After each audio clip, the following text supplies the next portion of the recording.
the 10th step toward riches. Chapter 11. Sex Transmutation. The mystery of sex transmutation. The meaning of the word transmute is, in simple language, the changing or transferring of one element or form of energy into another. The emotion of sex brings into being a state of mind. Because of ignorance on the subject, this state of mind is generally associated with the physical, and because of improper influences, to which most people have been subjected in acquiring knowledge of sex, things essentially physical have highly biased the mind. The emotion of sex has back of it the possibility of three constructive potentialities. They are: 1. The perpetuation of mankind. 2. The maintenance of health. As a therapeutic agency it has no equal. 3. The transformation of mediocrity into genius through transmutation. Sex transmutation is simple and easily explained. It means the switching of the mind from thoughts of physical expression to thoughts of some other nature. Sex desire is the most powerful of human desires. When driven by this desire, men develop keenness of imagination, courage, willpower, persistence, and creative ability unknown to them at other times. So strong and impelling is the desire for sexual contact that men freely run the risk of life and reputation to indulge it. When harnessed and redirected along other lines, this motivating force maintains all of its attributes of keenness of imagination, courage, etc., which may be used as powerful creative forces in literature, art, or in any other profession or calling, including, of course, the accumulation of riches. The transmutation of sex energy calls for the exercise of willpower, to be sure, but the reward is worth the effort. The desire for sexual expression is inborn and natural. The desire cannot and should not be submerged or eliminated, but it should be given an outlet through forms of expression which enrich the body, mind, and spirit of man. If not given this form of outlet through transmutation, it will seek outlets through purely physical channels. A river may be dammed and its water controlled for a time, but eventually it will force an outlet. The same is true of the emotion of sex. It may be submerged and controlled for a time, but its very nature causes it to be ever seeking means of expression. If it is not transmuted into some creative effort, it will find a less worthy outlet. Fortunate indeed is the person who has discovered how to give sex emotion an outlet through some form of creative effort. For he has, by that discovery, lifted himself to the status of a genius. Scientific research has disclosed these significant facts. 1.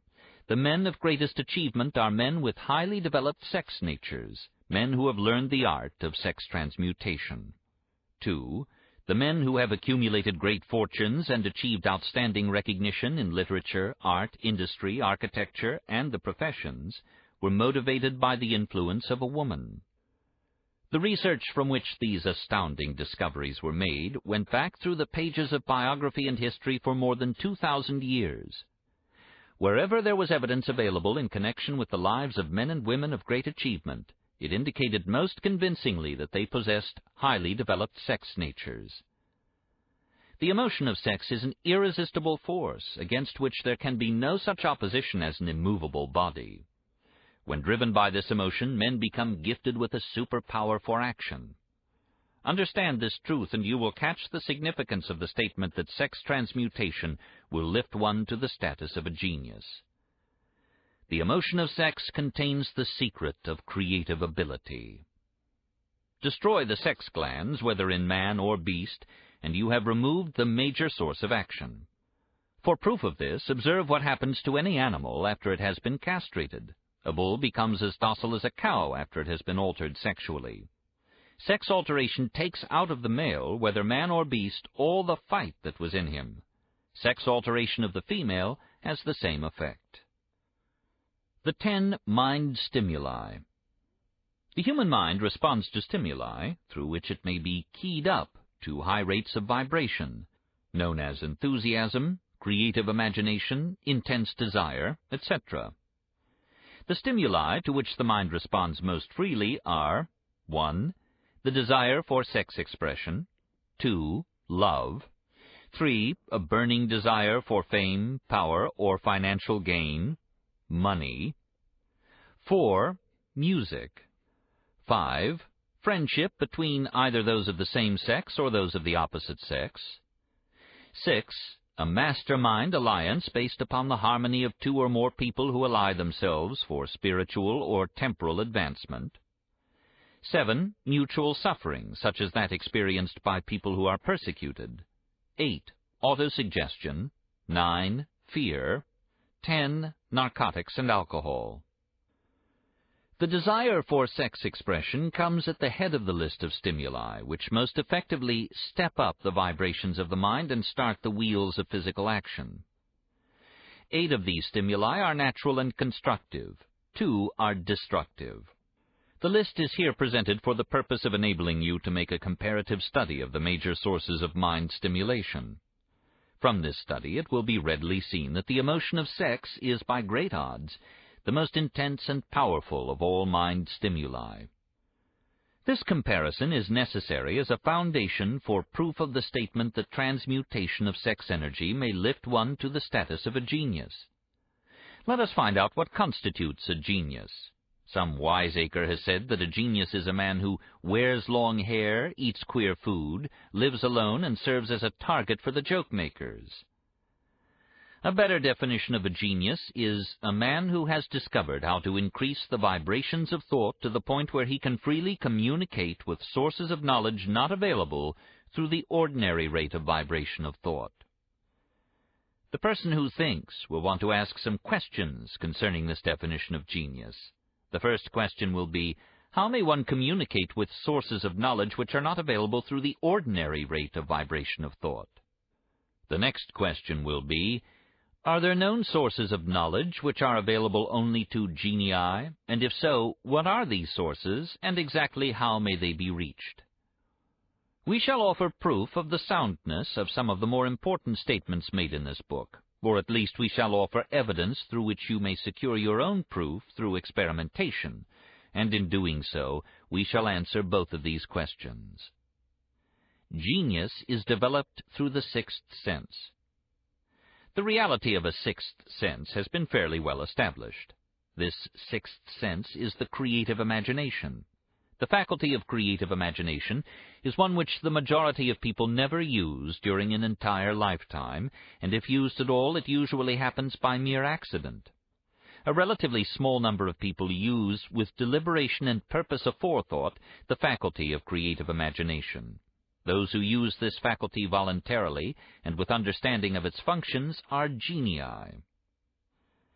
The faculty of creative imagination is the direct link between the finite mind of man and infinite intelligence. All so-called revelations referred to in the realm of religion, and all discoveries of basic or new principles in the field of invention take place through the faculty of creative imagination. When ideas or concepts flash into one's mind through what is popularly called a hunch, they come from one or more of the following sources. 1. Infinite intelligence. 2. One's subconscious mind, wherein is stored every sense impression and thought impulse which ever reached the brain through any of the 5 senses. 3. From the mind of some other person who has just released the thought, or picture of the idea or concept, through conscious thought, or 4. From the other person's subconscious storehouse. There are no other known sources from which inspired ideas or hunches may be received. The creative imagination functions best when the mind is vibrating, due to some form of mind stimulation, at an exceedingly high rate. That is, when the mind is functioning at a rate of vibration higher than that of ordinary normal thought. When brain action has been stimulated through one or more of the 10 mind stimulants, it has the effect of lifting the individual far above the horizon of ordinary thought and permits him to envision distance, scope, and quality of thoughts not available on the lower plane, such as that occupied while one is engaged in the solution of the problems of business and professional routine. When lifted to this higher level of thought, through any form of mind stimulation, an individual occupies, relatively, the same position as one who has ascended in an airplane to a height from which he may see over and beyond the horizon line which limits his vision while on the ground. Moreover, while on this higher level of thought, the individual is not hampered or bound by any of the stimuli which circumscribe and limit his vision while wrestling with the problems of gaining the three basic necessities of food, clothing, and shelter. He is in a world of thought in which the ordinary workaday thoughts have been as effectively removed as are the hills and valleys and other limitations of physical vision when he rises in an airplane. While on this exalted plane of thought, the creative faculty of the mind is given freedom for action. The way has been cleared for the sixth sense to function. It becomes receptive to ideas which could not reach the individual under any other circumstances. The sixth sense is the faculty which marks the difference between a genius and an ordinary individual. The creative faculty becomes more alert and receptive to vibrations originating outside the individual's subconscious mind. The more this faculty is used, and the more the individual relies upon it and makes demands upon it for thought impulses. This faculty can be cultivated and developed only through use. That which is known as one's conscience operates entirely through the faculty of the sixth sense. The great artists, writers, musicians, and poets become great because they acquire the habit of relying upon the still small voice which speaks from within through the faculty of creative imagination. It is a fact well known to people who have keen imaginations that their best ideas come through so-called hunches. There is a great orator who does not attain to greatness until he closes his eyes and begins to rely entirely upon the faculty of creative imagination. When asked why he closed his eyes just before the climaxes of his oratory, he replied, "I do it because then I speak through ideas which come to me from within." One of America's most successful and best-known financiers followed the habit of closing his eyes for 2 or 3 minutes before making a decision. When asked why he did this, he replied, "With my eyes closed, I am able to draw upon a source of superior intelligence." The late Dr. Elmer R. Gates of Chevy Chase, Maryland, created more than 200 useful patents, many of them basic, through the process of cultivating and using the creative faculty. His method is both significant and interesting to one interested in attaining the status of genius, in which category Dr. Gates unquestionably belonged. Dr. Gates was one of the really great, though less publicized, scientists of the world. In his laboratory, he had what he called his personal communication room. It was practically soundproof, and so arranged that all light could be shut out. It was equipped with a small table on which he kept a pad of writing paper. In front of the table, on the wall, was an electric push-button which controlled the lights. When Dr. Gates desired to draw upon the forces available to him through his creative imagination, he would go into this room, seat himself at the table, shut off the lights, and concentrate upon the known factors of the invention on which he was working, remaining in that position until ideas began to flash into his mind in connection with the unknown factors of the invention. On one occasion, ideas came through so fast that he was forced to write for almost 3 hours. When the thoughts stopped flowing and he examined his notes, he found they contained a minute description of principles which had not a parallel among the known data of the scientific world. Moreover, the answer to his problem was intelligently presented in those notes. In this manner, Dr. Gates completed over 200 patents, which had been begun but not completed by half-baked brains. Evidence of the truth of this statement is in the United States Patent Office. Dr. Gates earned his living by sitting for ideas for individuals and corporations. Some of the largest corporations in America paid him substantial fees by the hour for sitting for ideas. The reasoning faculty is often faulty because it is largely guided by one's accumulated experience. Not all knowledge which one accumulates through experience is accurate. Ideas received through the creative faculty are much more reliable, for the reason that they come from sources more reliable than any which are available to the reasoning faculty of the mind. The major difference between the genius and the ordinary crank inventor may be found in the fact that the genius works through his faculty of creative imagination, while the crank knows nothing of this faculty. The scientific inventor, such as Mr. Edison and Dr. Gates, makes use of both the synthetic and the creative faculties of imagination. For example, the scientific inventor, or genius, begins an invention by organizing and combining the known ideas or principles accumulated through experience, through the synthetic faculty, the reasoning faculty. If he finds this accumulated knowledge to be insufficient for the completion of his invention, he then draws upon the sources of knowledge available to him through his creative faculty. The method by which he does this varies with the individual, but this is the sum and substance of his procedure. 1. He stimulates his mind so that it vibrates on a higher than average plane, using one or more of the 10 mind stimulants or some other stimulant of his choice. 2. He concentrates upon the known factors, the finished part of his invention, and creates in his mind a perfect picture of unknown factors, the unfinished part of his invention. He holds this picture in mind until it has been taken over by the subconscious mind, then relaxes by clearing his mind of all thought, and waits for his answer to flash into his mind. Sometimes the results are both definitive and immediate. At other times the results are negative, depending upon the state of development of the sixth sense or creative faculty. Mr. Edison tried out more than 10,000 different combinations of ideas through the synthetic faculty of his imagination before he tuned in through the creative faculty and got the answer which perfected the incandescent light. His experience was similar when he produced the talking machine. There is plenty of reliable evidence that the faculty of creative imagination exists. This evidence is available through accurate analysis of men who have become leaders in their respective callings, without having had extensive educations.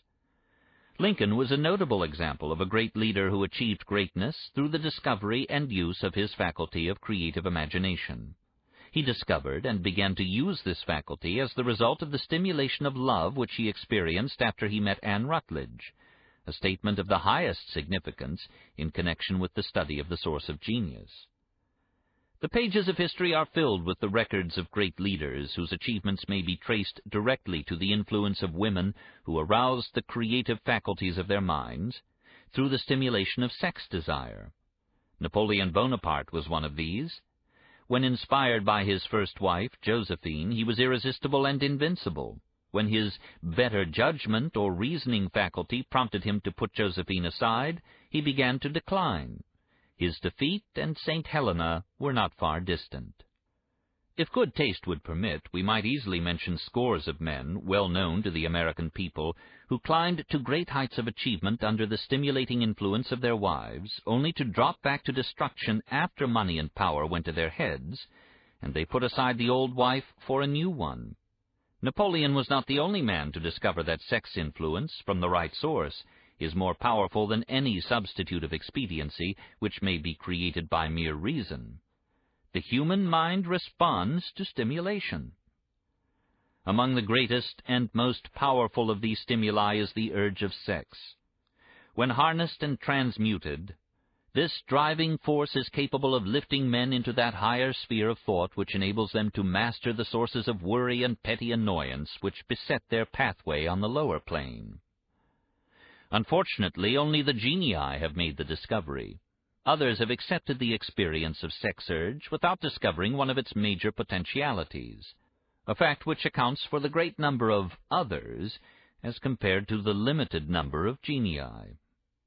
For the purpose of refreshing the memory in connection with the facts available from the biographies of certain men, we here present the names of a few men of outstanding achievement, each of whom was known to have been of a highly sexed nature. The genius which was theirs undoubtedly found its source of power in transmuted sex energy. George Washington, Napoleon Bonaparte, William Shakespeare, Abraham Lincoln, Ralph Waldo Emerson, Robert Burns, Thomas Jefferson, Elbert Hubbard, Albert H. Gary, Oscar Wilde, Woodrow Wilson, John H. Patterson, Andrew Jackson, Enrico Caruso. Your own knowledge of biography will enable you to add to this list. Find, if you can, a single man in all history of civilization who achieved outstanding success in any calling, who was not driven by a well-developed sex nature.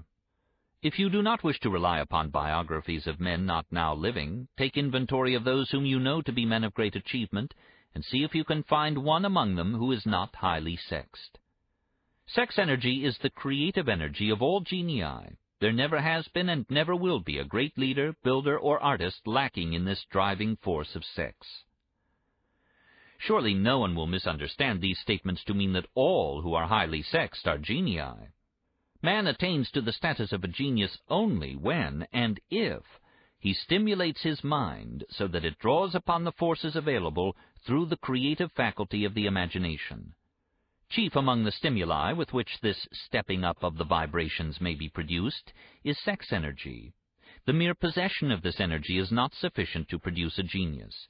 The energy must be transmuted from desire for physical contact into some other form of desire and action before it will lift one to the status of a genius. Far from becoming genii, because of great sex desires, the majority of men lower themselves, through misunderstanding and misuse of this great force, to the status of the lower animals. Why men seldom succeed before 40. I discovered from the analysis of over 25,000 people that men who succeed in an outstanding way seldom do so before the age of 40, and more often they do not strike their real pace until they are well beyond the age of 50. This fact was so astounding that it prompted me to go into the study of its cause most carefully, carrying the investigation over a period of more than 12 years. This study disclosed the fact that the major reason why the majority of men who succeed do not begin to do so before the age of 40 to 50 is their tendency to dissipate their energies through overindulgence in physical expression of the emotion of sex. The majority of men never learn that the urge of sex has other possibilities, which far transcend in importance that of mere physical expression. The majority of those who make this discovery do so after having wasted many years at a period when the sex energy is at its height, prior to the age of 45 to 50. This usually is followed by noteworthy achievement. The lives of many men up to and sometimes well past the age of 40 reflect a continued dissipation of energies, which could have been more profitably turned into better channels. Their finer and more powerful emotions are sown wildly to the four winds. Out of this habit of the male grew the term sowing his wild oats. The desire for sexual expression is by far the strongest and most impelling of all the human emotions, and for this very reason this desire, when harnessed and transmuted into action other than that of physical expression, may raise one to the status of a genius. One of America's most able businessmen frankly admitted that his attractive secretary was responsible for most of the plans he created. He admitted that her presence lifted him to heights of creative imagination such as he could experience under no other stimulus. One of the most successful men in America owes most of his success to the influence of a very charming young woman who has served as his source of inspiration for more than 12 years. Everyone knows the man to whom this reference is made, but not everyone knows the real source of his achievements. History is not lacking in examples of men who attained to the status of genii as the result of the use of artificial mind stimulants in the form of alcohol and narcotics. Edgar Allan Poe wrote The Raven while under the influence of liquor, dreaming dreams that mortal never dared to dream before. James Whitcomb Riley did his best writing while under the influence of alcohol. Perhaps it was thus he saw the ordered intermingling of the real and the dream, the mill above the river and the mist above the stream. Robert Burns wrote best when intoxicated. For Auld Lang Syne, my dear, we'll take a cup of kindness yet for Auld Lang Syne. But let it be remembered that many such men have destroyed themselves in the end. Nature has prepared her own potions, with which men may safely stimulate their minds so they vibrate on a plane that enables them to tune in to fine and rare thoughts which come from no man knows where. No satisfactory substitute for nature's stimulants has ever been found. It is a fact well known to psychologists that there is a very close relationship between sex desires and spiritual urges, a fact which accounts for the peculiar behavior of people who participate in the orgies known as religious revivals, common among the primitive types. The world is ruled, and the destiny of civilization is established by the human emotions. People are influenced in their actions, not by reason so much as by feelings. The creative faculty of the mind is set into action entirely by emotions, and not by cold reason. The most powerful of all human emotions is that of sex. There are other mind stimulants, some of which have been listed, but no one of them, nor all of them combined, can equal the driving power of sex. A mind stimulant is any influence which will either temporarily or permanently increase the vibrations of thought. The 10 major stimulants described are those most commonly resorted to. Through these sources one may commune with infinite intelligence, or enter at will the storehouse of the subconscious mind, either one's own or that of another person, a procedure which is all there is of genius. A teacher, who has trained and directed the efforts of more than 30,000 salespeople, made the astonishing discovery that highly sexed men are the most efficient salesmen. The explanation is that the factor of personality known as personal magnetism is nothing more nor less than sex energy. Highly sexed people always have a plentiful supply of magnetism. Through cultivation and understanding, this vital force may be drawn upon and used to great advantage in the relationships between people. This energy may be communicated to others through the following media. 1. The handshake. The touch of the hand indicates instantly the presence of magnetism or the lack of it. 2. The tone of voice. Magnetism or sex energy is the factor with which the voice may be colored or made musical and charming. 3. Posture and carriage of the body. Highly sexed people move briskly and with grace and ease. 4. The vibrations of thought. Highly sexed people mix the emotion of sex with their thoughts, or may do so at will, and in that way may influence those around them. 5. Body ornament. People who are highly sexed are usually very careful about their personal appearance. They usually select clothing of a style becoming to their personality, physique, complexion, etc. When employing salesmen, the more capable sales manager looks for the quality of personal magnetism as the first requirement of a salesman. People who lack sex energy will never become enthusiastic, nor inspire others with enthusiasm.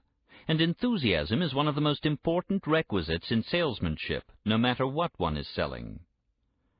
The public speaker, orator, preacher, lawyer, or salesman who is lacking in sex energy is a flop, as far as being able to influence others is concerned. Couple with this the fact that most people can be influenced only through an appeal to their emotions, and you will understand the importance of sex energy as a part of the salesman's native ability.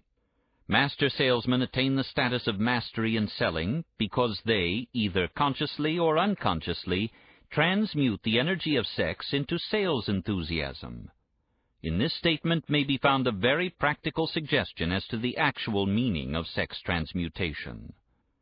The salesman who knows how to take his mind off the subject of sex and direct it in sales effort with as much enthusiasm and determination as he would apply to its original purpose, has acquired the art of sex transmutation, whether he knows it or not. The majority of salesmen who transmute their sex energy do so without being in the least aware of what they are doing or how they are doing it. Transmutation of sex energy calls for more willpower than the average person cares to use for this purpose. Those who find it difficult to summon willpower sufficient for transmutation may gradually acquire this ability. Though this requires willpower, the reward for the practice is more than worth the effort. The entire subject of sex is one with which the majority of people appear to be unpardonably ignorant. The urge of sex has been grossly misunderstood, slandered, and burlesqued by the ignorant and the evil-minded for so long that the very word sex is seldom used in polite society. Men and women who are known to be blessed, yes, blessed, with highly sexed natures, are usually looked upon as being people who will bear watching. Instead of being called blessed, they are usually called cursed. Millions of people, even in this age of enlightenment, have inferiority complexes which they developed because of this false belief that a highly sexed nature is a curse. These statements of the virtue of sex energy should not be construed as justification for the libertine. The emotion of sex is a virtue only when used intelligently and with discrimination.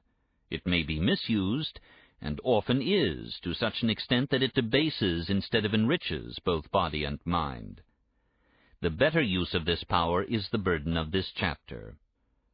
It seemed quite significant to the author when he made the discovery that practically every great leader whom he had the privilege of analyzing was a man whose achievements were largely inspired by a woman. In many instances, the woman in the case was a modest, self-denying wife, of whom the public had heard but little or nothing.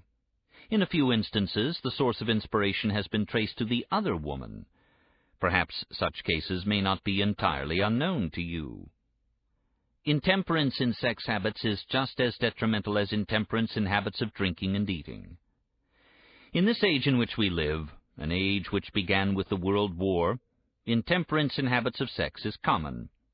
This orgy of indulgence may account for the shortage of great leaders. No man can avail himself of the forces of his creative imagination while dissipating them. Man is the only creature on earth which violates nature's purpose in this connection. Every other animal indulges its sex nature in moderation, and with purpose which harmonizes with the laws of nature. Every other animal responds to the call of sex only in season. Man's inclination is to declare open season. Every intelligent person knows that stimulation in excess, through alcoholic drink and narcotics, is a form of intemperance which destroys the vital organs of the body, including the brain. Not every person knows, however, that overindulgence in sex expression may become a habit as destructive and as detrimental to creative effort as narcotics or liquor. A sex-mad man is not essentially different than a dope-mad man. Both have lost control over their faculties of reason and willpower. Sexual overindulgence may not only destroy reason and willpower, but it may also lead to either temporary or permanent insanity. Many cases of hypochondria, imaginary illness, grow out of habits developed in ignorance of the true function of sex. From these brief references to the subject, it may readily be seen that ignorance on the subject of sex transmutation forces stupendous penalties upon the ignorant on the one hand, and withholds from them equally stupendous benefits on the other. Widespread ignorance on the subject of sex is due to the fact that the subject has been surrounded with mystery and beclouded by dark silence. The conspiracy of mystery and silence has had the same effect upon the minds of young people that the psychology of prohibition had. The result has been increased curiosity and desire to acquire more knowledge on this verboten subject, and to the shame of all lawmakers and most physicians, by training best qualified to educate youth on that subject, information has not been easily available. Seldom does an individual enter upon a highly creative effort in any field of endeavor before the age of 40. The average man reaches the period of his greatest capacity to create between 40 and 60. These statements are based upon analysis of thousands of men and women who have been carefully observed. They should be encouraging to those who fail to arrive before the age of 40, and to those who become frightened at the approach of old age around the 40-year mark. The years between 40 and 50 are, as a rule, the most fruitful. Man should approach this age not with fear and trembling, but with hope and eager anticipation. If you want evidence that most men do not begin to do their best work before the age of 40, study the records of the most successful men known to the American people, and you will find it. Henry Ford had not hit his pace of achievement until he had passed the age of 40. Andrew Carnegie was well past 40 before he began to reap the reward of his efforts. James J. Hill was still running a telegraph key at the age of 40. His stupendous achievements took place after that age. Biographies of American industrialists and financiers are filled with evidence that the period from 40 to 60 is the most productive age of man. Between the ages of 30 and 40, man begins to learn, if he ever learns, the art of sex transmutation. This discovery is generally accidental, and more often than otherwise, the man who makes it is totally unconscious of his discovery. He may observe that his powers of achievement have increased around the age of 35 to 40, but in most cases he is not familiar with the cause of this change. That nature begins to harmonize the emotions of love and sex in the individual between the ages of 30 and 40, so that he may draw upon these great forces and apply them jointly as stimuli to action. Sex alone is a mighty urge to action, but its forces are like a cyclone. They are often uncontrollable. When the emotion of love begins to mix itself with the emotion of sex, the result is calmness of purpose, poise, accuracy of judgment, and balance. What person who has attained to the age of 40 is so unfortunate as to be unable to analyze these statements and to corroborate them by his own experience? When driven by his desire to please a woman based solely upon the emotion of sex, a man may be and usually is capable of great achievement, but his actions may be disorganized, distorted, and totally destructive. When driven by his desire to please a woman based on the motive of sex alone, a man may steal, cheat, and even commit murder.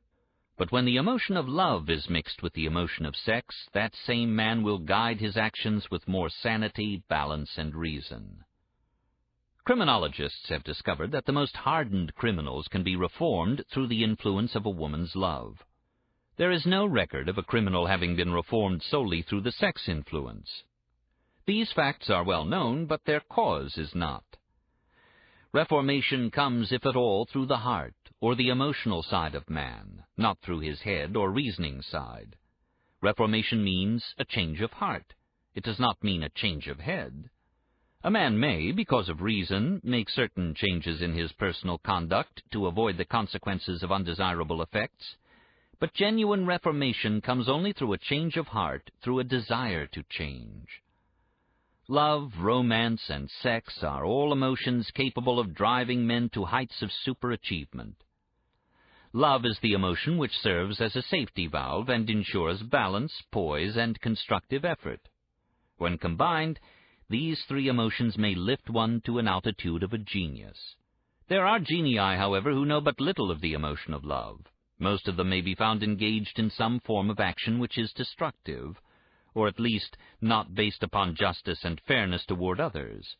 If good taste would permit, a dozen genii could be named in the field of industry and finance who ride ruthlessly over the rights of their fellow men. They seem totally lacking in conscience. The reader can easily supply his own list of such men. The emotions are states of mind. Nature has provided man with a chemistry of the mind, which operates in a manner similar to the principles of chemistry of matter. It is a well-known fact that through the aid of chemistry of matter, a chemist may create a deadly poison by mixing certain elements, none of which are in themselves harmful in the right proportions. The emotions may likewise be combined so as to create a deadly poison. The emotions of sex and jealousy, when mixed, may turn a person into an insane beast.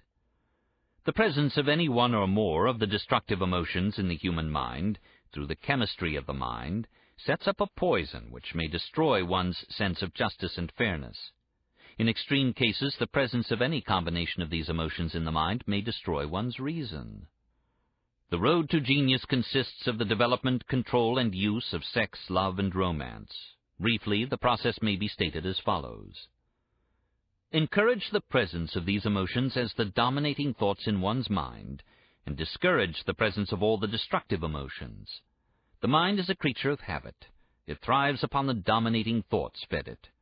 Through the faculty of willpower, one may discourage the presence of any emotion and encourage the presence of any other.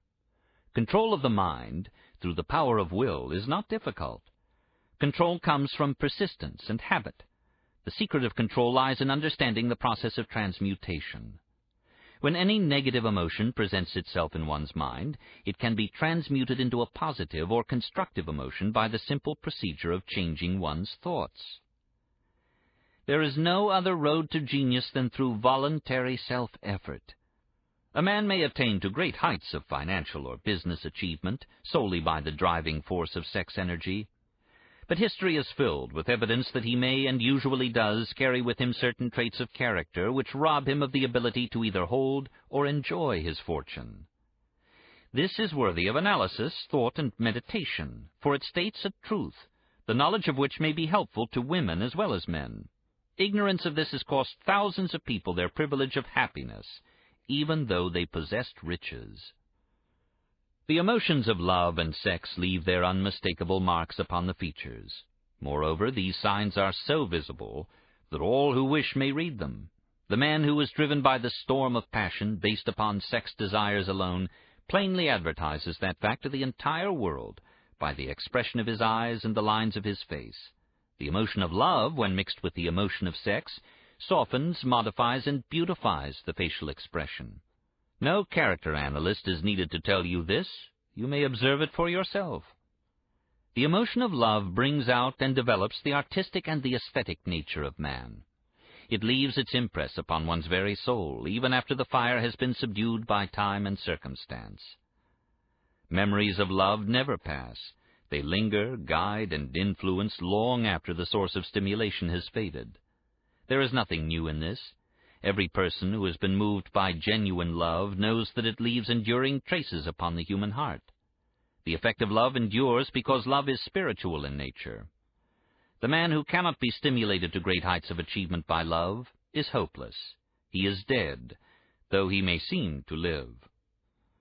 Even the memories of love are sufficient to lift one to a higher plane of creative effort. The major force of love may spend itself and pass away, like a fire which has burned itself out, but it leaves behind indelible marks as evidence that it passed that way. Its departure often prepares the human heart for a still greater love. Go back into your yesterdays at times and bathe your mind in the beautiful memories of past love. It will soften the influence of the present worries and annoyances. It will give you a source of escape from the unpleasant realities of life. And maybe, who knows, your mind will yield to you during this temporary retreat into the world of fantasy ideas or plans which may change the entire financial or spiritual status of your life. If you believe yourself unfortunate because you have loved and lost, perish the thought. One who has loved truly can never lose entirely. Love is whimsical and temperamental. Its nature is ephemeral and transitory. It comes when it pleases and goes away without warning. Accept and enjoy it while it remains, but spend no time worrying about its departure. Worry will never bring it back. Dismiss also the thought that love never comes but once. Love may come and go, times without number, but there are no two love experiences which affect one in just the same way. There may be, and there usually is, one love experience which leaves a deeper imprint on the heart than all the others. But all love experiences are beneficial, except to the person who becomes resentful and cynical when love makes its departure. There should be no disappointment over love, and there would be none if people understood the difference between the emotions of love and sex. The major difference is that love is spiritual, while sex is biological. No experience which touches the human heart with a spiritual force can possibly be harmful, except through ignorance or jealousy. Love is, without question, life's greatest experience. It brings one into communion with infinite intelligence. When mixed with the emotions of romance and sex, it may lead one far up the ladder of creative effort. The emotions of love, sex, and romance are sides of the eternal triangle of achievement-building genius. Nature creates genii through no other force. Love is an emotion with many sides, shades, and colors. The love which one feels for parents or children is quite different from that which one feels for one's sweetheart. The one is mixed with the emotion of sex, while the other is not. The love which one feels in true friendship is not the same as that felt for one's sweetheart, parents, or children, but it too is a form of love. Then there is the emotion of love for things inanimate, such as the love of nature's handiwork. But the most intense and burning of all these various kinds of love is that experienced in the blending of the emotions of love and sex. Marriages, not blessed with the eternal affinity of love, properly balanced and proportioned with sex, cannot be happy ones, and seldom endure. Love alone will not bring happiness in marriage, nor will sex alone. When these two beautiful emotions are blended, marriage may bring about a state of mind closest to the spiritual that one may ever know on this earthly plane. When the emotion of romance is added to those of love and sex, the obstructions between the finite mind of man and infinite intelligence are removed. Then a genius has been born. What a different story is this than those usually associated with the emotions of sex. Here is an interpretation of the emotion which lifts it out of the commonplace and makes of it potter's clay in the hands of God, from which he fashions all that is beautiful and inspiring. It is an interpretation which would, when properly understood, bring harmony out of the chaos which exists in too many marriages. The disharmonies often expressed in the form of nagging may usually be traced to lack of knowledge on the subject of sex. Where love, romance, and the proper understanding of the emotion and function of sex abide, there is no disharmony between married people. Fortunate is the husband whose wife understands the true relationship between the emotions of love, sex, and romance. When motivated by this holy triumvirate, no form of labor is burdensome, because even the most lowly form of effort takes on the nature of a labor of love. It is a very old saying that a man's wife may either make him or break him, but the reason is not always understood. The making and breaking is the result of the wife's understanding or lack of understanding of the emotions of love, sex, and romance. Despite the fact that men are polygamous by the very nature of their biological inheritance, it is true that no woman has as great an influence on a man as his wife, unless he is married to a woman totally unsuited to his nature. If a woman permits her husband to lose interest in her and become more interested in other women, it is usually because of her ignorance or indifference toward the subjects of sex, love, and romance. This statement presupposes, of course, that genuine love once existed between a man and his wife. The facts are equally applicable to a man who permits his wife's interest in him to die. Married people often bicker over a multitude of trivialities. If these are analyzed accurately, the real cause of the trouble will often be found to be indifference or ignorance on these subjects. Man's greatest motivating force is his desire to please woman. The hunter who excelled during prehistoric days, before the dawn of civilization, did so because of his desire to appear great in the eyes of woman. Man's nature has not changed in this respect. The hunter of today brings home no skins of wild animals, but he indicates his desire for her favor by supplying fine clothes, motor cars, and wealth. Man has the same desire to please woman that he had before the dawn of civilization. The only thing that has changed is his method of pleasing. Men who accumulate large fortunes and attain to great heights of power and fame do so mainly to satisfy their desire to please women. Take women out of their lives, and great wealth would be useless to most men. It is this inherent desire of man to please woman which gives woman the power to make or break a man.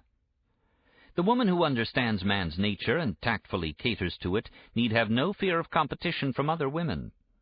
Men may be giants with indomitable willpower when dealing with other men, but they are easily managed by the women of their choice.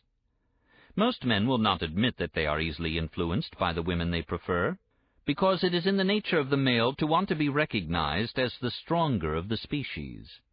Moreover, the intelligent woman recognizes this manly trait and very wisely makes no issue of it.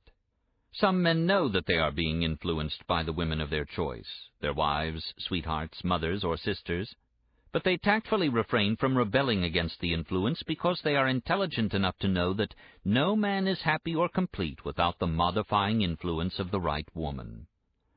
The man who does not recognize this important truth deprives himself of the power which has done more to help men achieve success than all other forces combined.